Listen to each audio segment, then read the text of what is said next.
에베소서 1장 1절부터 23절의 말씀으로 예수 안에서라는 제목으로 우리 말씀의 은혜를 나누고자 합니다. 에베소서는 이 바울 서신 중에 면류관이다라고 불릴 만큼 이 교회 역사 가운데 가장 많은 영향을 미친 이 바울 사도의 서신입니다. 에베소서 1장의 전반적인 주제는 그리스도 안에서 성령을 통하여서 우리에게 무엇을 하셨는가를 말씀을 하고 있으십니다.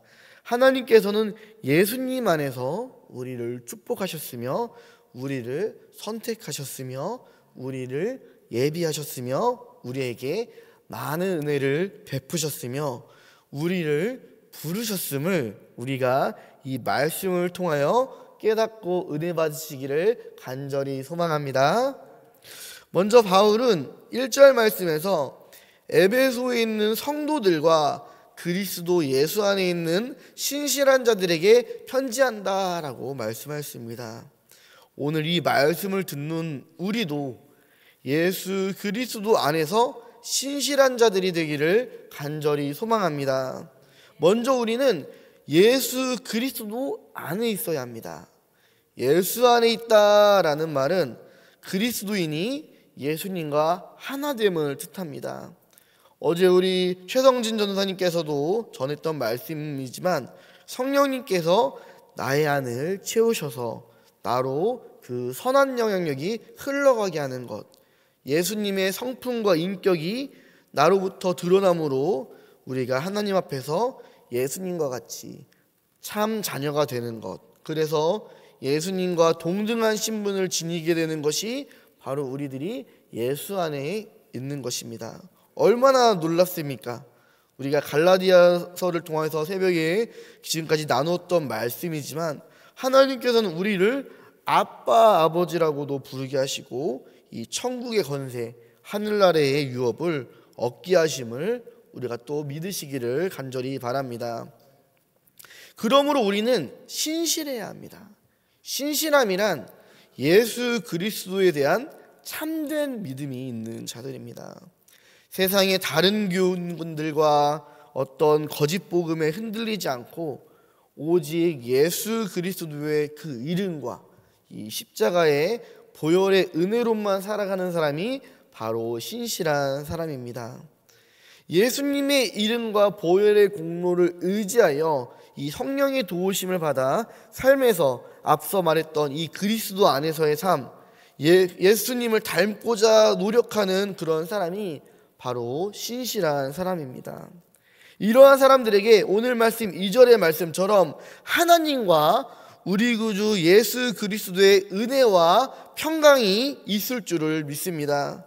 우리가 예수님을 믿으면서 은혜 받지 못하고 평안하지 못한다면은 그거는 반대로 우리가 예수 그리스도 안에 있지 못하는 것이며 신실한 삶을 살고 있지 않다라는 것을 반증하는 것입니다. 그러므로 우리는 늘 은혜와 평강의 삶이 되시기를, 그래서 주님 안에서 신실한 삶을 사시는 저와 우리 성도님들 되시기를 주님의 이름으로 축복하며 소망합니다. 그렇다면은 하나님께서는 이 예수 안에서 살아가는 사람에게 어떠한 은혜를 주실까요? 먼저 신령한 복을 주시어 찬송의 삶을 살게 하시는 분이신 줄을 우리가 믿습니다. 3절 말씀에 찬송하리로다 하나님 곧 우리 주 예수 그리스도의 아버지께서 그리스도 안에서 하늘에 속한 모든 신령한 복을 우리에게 주시되라고 말씀합니다. 예수 안에 있는 사람은 찬송의 삶을 살아갑니다. 하나님께서 모든 신령한 복을 그 사람의 삶 가운데에 역사하게 하시기 때문입니다. 이 신령한 복을 쉬운 성경 및 이 현대인 등의 성경에서는 하늘에 있는 모든 영적인 복이라고 표현을 합니다. 하늘에 있는 모든 영적인 복. 이 하늘에 있는 모든 영적인 복이 그렇다면 무엇입니까? 바로 하나님께서 창세전부터 우리를 택하시고 예정하시는 선행의 은혜입니다. 그래서 우리를 하나님의 자녀가 되게 하신 것, 하늘의 권세와 유업을 받게 하신 것, 이 모든 것이 하늘의 영적인 복임을 믿으시기를 바랍니다. 그래서 우리가 예수 그리스도 안에 있으므로 하나님의 자녀가 되었는데, 엄밀히 말하자면은 우리가 예수 그리스도 안에 있게 된 것, 우리가 믿음을 갖게 된 이 자체가 우리를 향한 하나님의 태초부터 시작된 계획이며 예정이라는 것입니다. 이것을 장로교당 또는 이 칼빈 신학에서는 택자 사상이라고 부르며 예정론의 신학이라고 말하며, 우리 감리교 웨슬리 신학에서는 하나님의 선행하시는 은혜 이렇게 부릅니다. 그래서 우리는 하나님의 사랑 안에서, 그 은혜 안에서 하나님 앞에 거룩하고 흠이 없는 삶, 믿음으로 의롭다 칭함받는 삶을 살아갈 수가 있는 것입니다. 어떻게? 하나님이 선행하시는 은혜를 통해서 나를 태초부터 계획하시고 예정해서 지금 이 순간 내가 예수님을 믿게 된 것입니다. 나는 내가 스스로 예수님을 믿었다라고 생각하지만 그 믿게 된 것 자체가, 그 믿음을 주신 것 자체가 하나님의 선물이라는 것입니다. 그래서 우리가 최근에 이렇게 불렀던 복음송에서 아주 먼 옛날 하늘에서는 당신을 향한 계획이 있었죠. 하나님께서 바라보시고 좋았더라고 말씀하셨네라는 이런 찬송을 불렀었죠. 그리고 찬송가에서도 90장에 주 예수 내가 알기 전 날 먼저 사랑했네라는 이 찬송의 가사가 있습니다. 오늘 우리가 이 자리에 나와, 특별히 이 새벽에까지 나와 예배할 수 있는, 또 찬송의 삶을 살 수 있는 것이 바로 하나님의 은혜임을 믿으시기를 바랍니다. 그래서 오늘 말씀 6절에서 바울은 이렇게 고백을 합니다. 이는 그가 사랑하시는 자 안에서 우리에게 거저 주시는 바 그 은혜의 영광을 찬송하게 하려 하는 것이라. 아멘. 예수 안에 있는 사람은 그 풍성한 은혜로 인하여서 속량, 곧 죄사함을 받아 찬송의 삶도 이어갑니다. 이 속량이란 값을 치르고 사는 것입니다. 예수님께서는 십자가 보혈로 우리의 모든 죄값들을 다 치르셨습니다. 이 은혜는 과거에서 끝나서 다시 우리들이 갚아야 되는 그런 것이 아니라 오늘도 계속되고 있는 은혜입니다. 그래서 7절 말씀에 우리는 그리스도 안에서 그의 은혜의 풍성함을 따라 그의 피로 말미암아 속량, 곧 죄사함을 받았느니라 라고 말씀하십니다. 예수 안에 있는 사람은 또한 지혜와 총명의 은혜를 받아 찬송의 삶을 살아갑니다. 이 지혜와 총명은 하나님을 더 깊이 알아갈 수 있는 은혜입니다. 그래서 말씀을 들을 때마다 오늘도 깨닫게 하여 주시고, 말씀을 들을 때마다 더 하나님께로 나아가게 하는 은혜가 바로 이 지혜와 총명의 은혜입니다. 오늘 말씀 8절부터 9절의 전반부의 말씀에서는 이렇게 말씀합니다. 이는 그가 모든 지혜와 총명을 우리에게 넘치게 하사 그 뜻의 비밀을 우리에게 알게 하신 것이요 라고 이렇게 말씀을 합니다. 이 은혜는 17절 이후에 이 지혜와 계시의 영이라는 표현으로 더 자세하게 언급하시고 있습니다. 우리 이번에 같이 한번 읽어보시겠습니다. 17절부터 19절의 말씀입니다. 자, 함께 읽겠습니다. 우리 주 예수 그리스도의 하나님 영광의 아버지께서 지혜와 계시의 영을 너희에게 주사 하나님을 알게 하시고 너희 마음의 눈을 밝히사 그의 부르심의 소망이 무엇이며 성도 안에서 그 기업의 영광의 풍성함이 무엇이며 그의 힘의 위력으로 역사하심을 따라 믿는 우리에게 베푸신 능력의 지극히 크심이 어떠한 것을 너희로 알게 하시기를 구하노라. 아멘. 하나님께서는 예수 안에 있는 사람들에게 이처럼 하나님을 더욱 깊이 알게 하십니다. 하나님의 마음과 뜻을 알게 하여 주셔서 내가 누구인지, 내가 무엇을 가졌는지, 내가 무엇을 할 수 있는지, 또 무엇을 해야 하는지를 알게 하신 줄을 믿으시기를 바랍니다.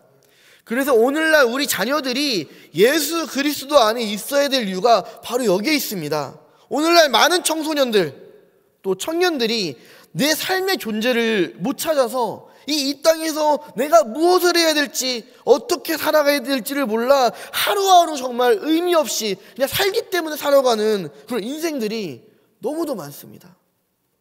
그래서 조금만 내 삶에 어떠한 인생의 어려움이나 장애물이 생기면은 그걸로 소망을 다 잃어버리는 거예요. 그래서 그냥 그걸로 그 삶을 스스로 포기하는 인생들이 너무도 많이 있습니다. 그래서 여기 계신 우리 모든 성도님들이 우리들의 자녀들, 손주들을 위해서 또 우리 교회에 있는 이런 청소년들과 청년들을 위해서 기도를 하셔야 되는 것입니다. 정말 우리 모든 교회 성도님들의 사랑하는 나의 모든 자녀들, 손주들, 또 우리 교회에서 마주치는 그 귀한 어린 영혼들, 그 젊은 영혼들이 예수 안에서 지혜와 총명, 이 계시의 은혜를 받아서 이 땅에 나를 보내신 하나님의 그 사랑과 뜻을 깨닫는 삶, 그래서 그 삶에서 기쁨과 감사의 삶, 소망의 삶, 찬송의 삶을 살게 되기를 주님의 이름으로 소망하며 축복합니다. 마지막으로 이 예수 안에 있는 사람에게는 하나님께서 하나님의 기업의 영광과 풍성함을 보증, 확증하시는 이 은혜를 주십니다. 오늘 말씀 13절과 14절의 말씀을 우리 한번 같이 읽도록 하겠습니다. 13절 14절입니다. 그 안에서 너희도 진리의 말씀 곧 너희의 구원의 복음을 듣고 그 안에서 또한 믿어 약속의 성령으로 인치심을 받았으니 이는 우리 기업의 보증이 되사 그 얻으신 것을 속량하시고 그의 영광을 찬송하게 하려 하심이라. 아멘. 네, 17절부터 19절의 말씀을 제가 또 다시 한번 읽어보도록 하겠습니다. 우리 주 예수 그리스도의 하나님 영광의 아버지께서 지혜와 계시의 영을 너희에게 주사 하나님을 알게 하시고 너희 마음의 눈을 밝히사 그의 부르심의 소망이 무엇이며 성도 안에서 그 기업의 영광의 풍성함이 무엇이며 그 힘의 위력으로 역사하심을 따라 믿는 우리에게 베푸신 능력의 지극히 크심이 어떠한 것을 너희로 알게 하시기를 구하노라. 아멘. 이 기업의 은혜가 무엇입니까? 바로 천국의 은혜임을 믿으시기를 바랍니다. 하나님께서는 예수 안에 있는 사람에게 기업, 천국을 보증, 확증하시는 분이심을 믿으시기를 바랍니다. 제가 담임 목사님께서 이 성지순례 중에 있으셔서 우리 담임 목사님의 자리를 대신하여 이제 장례를 집행하게 되었는데요. 정말 너무도 은혜스러운 장례가 되었습니다. 두 분 모두 사실은 살면서 예수님을 알지 못했다가 이제 이 살아생전에 결국 예수님을 영접하고 돌아가셨다라는 것입니다. 우리들이 교회 안에서 성도라고 부르면은 뭔가 직분이 없어서 조금 아쉽고 좀 뭔가 살짝 이제 뭔가 부족한 게 아닌가라고 우리가 느껴질 때가 많습니다. 그런데 성도라는 이 직분이 그냥 주어지는 것이 아니에요. 예수님을 나의 구주로 영접하고 또 그 이름을 믿을 때에 하나님의 거룩한 천국 백성, 의롭다고 칭함받은 것이 바로 이 성도입니다. 이분들은 일평생 예수님을 모르고 사시다가 인생의 마지막 때에 하나님의 그 사랑과 은혜 안에서 두 분 다 예수님을 믿고 영접하여 가심으로 천국을 그 기업으로 받으신 줄을 우리가 믿으시기를 바랍니다. 하나님께서 보증하신 거예요. 그래서 조금 더 은혜되는 간증이 있다면은 우리 윤지용 집사님의 이 시아버지 고 송유혁 성도님께서 임종하실 때에 그 병중에서 손을 이렇게 들고 할렐루야라고 읊조리면서 이렇게 돌아가셨다고 이렇게 합니다. 그것을 그 임종을 지켜보던 유족들이 보고 이렇게 저에게 간증을 하셨었는데 이것이 얼마나 은혜가 되고 위로가 되는지 모릅니다. 우리들도 마찬가지예요. 예수 안에 있어야 천국을 기업으로 받게 될 줄을 믿습니다. 그런데 우리가 잘 알아야 되는 게 교회 안에 있는 것이 아니에요. 이게 교회 안에 있는 것도 중요하지만 교회의 머리이신 예수 안에 있어야 된다는 거예요. 오늘날 교회에 열심히 나오고 신앙생활 열심히 하는 것처럼 보이더라도 앞서 말했듯이 내 삶에 예수님이 없으면, 내가 예수님 안에 없으면은 내가 교회 다니며 교회에서 찬송을 부르며 기도를 하고 또 헌신하고 이 모든 것들이 바리새인들이 하는 율법적인 행위에 지나지 않다라는 거예요. 그래서 우리는 교회 안에 있는 것이 아니라 예수 안에 있어야 될 줄을 믿습니다. 예수 안에서 사시기를 간절히 소망합니다. 예수 안에서 찬송의 삶을 살며 하늘의 영적인 모든 복들을 우리가 누리며 살며 예수 안에서 하나님의 이 마음과 뜻을 깊이 깨달아 나를 향하신 하나님의 사랑과 계획을 깨닫게 되며 예수 안에서 이 천국의 기업을 보증받는, 확증받는 삶을 사시기를 우리 주 예수 그리스도의 이름으로 간절히 축원합니다. 기도하겠습니다. 하나님 아버지 감사합니다. 오늘도 예수 안에서 하나님의 말씀을 듣고 깨달아 알게 하심에 감사합니다. 태초부터 우리를 택하시고 예정하신 하나님의 선행하신 은혜에 감사합니다. 예수 안에서 하나님의 마음과 뜻을 깨달아 내가 누구인지, 무엇을 가졌는지, 무엇을 할 수 있는지, 또 무엇을 해야 하는지 알게 하심에 감사합니다. 예수 안에서 하나님 나라 천국을 기업으로 확증받게 하심에 감사합니다. 예수 안에서 이처럼 찬송과 감사의 삶을 살게 하심에 감사합니다. 우리가 예수 안에서 이 은혜의 자리에서 벗어나지 않도록 성령님 늘 우리를 붙잡아 주시고 함께하여 주시옵소서. 예수님의 이름으로 기도합니다. 아멘.